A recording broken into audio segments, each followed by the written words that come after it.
Hi grade 10, Teacher Patrick here. So I'm going to be doing your digital homework video for you for this month on our topic of information processing, which comes from sports psychology. So information processing relates on four aspects. We've got the input, we've got our decision-making process, we've got the output, and the last bit is feedback. So what all that entails in this point is, so I'm going to look at it from the point of view of a golfer. Okay, so what does a golfer need to do to be able to execute a shot in golf? So we can see in the picture we've got a lot of aspects, okay? So the picture doesn't quite tell all of it, but normally we can feel there's the wind, okay? There's conditions. So is it raining? Is it sunny? How windy is it? Are there hazards in play? So those in golf would be water, a bunker, trees, and so forth. So the first step is the input. So what does the golfer need to do? Right? The golfer needs to assess how far is the shot that he or she is going to hit. Okay, so that is the first step.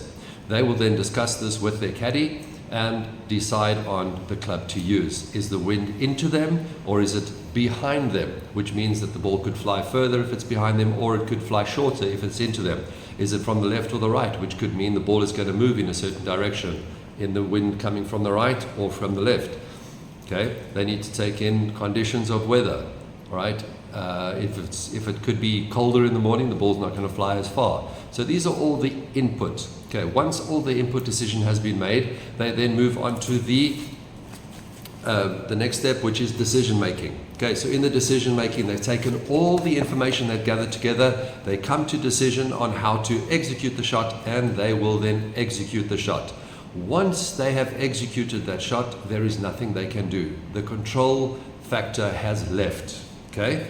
This is coming to the output. Right. So they're acting and they're making sure that with the output, the shot is played and they cannot do anything further. As soon as the ball is hit, the control factor is lost. The last step that needs to happen is the feedback. Now, the feedback can come in three forms. Okay? We can see our feedback. We've got intrinsic, extrinsic, and the last one we have is got kinesthetic. Now, intrinsic, okay, is feedback that comes from within the golfer. He or she, how did they feel in the moment of that shot? Did they execute everything according to plan? Did it feel the way they saw the shot happening? Okay. Extrinsic factor is coming from the coach, video analysis, media. How are they going to take the feedback? Is it going to be positive if it comes from the media? It could be social media, it could be any type of thing like that. Okay, so how are they going to take that feedback? And then kinesthetic feedback, right, is received from the muscles. Okay, how did it feel? Right, so again, it is very similar and it's related to the intrinsic. Okay, did the muscles react the way they wanted them to the shot? Did it feel accordingly? Did the swing feel natural or was it forced? Okay, so again, very easy when we're relating to information processing. Remember, we've got four steps: input, decision making, output, and feedback. I hope that helps you, and I'll see you and discuss things again for you in our next digital homework video. Thank you. Bye.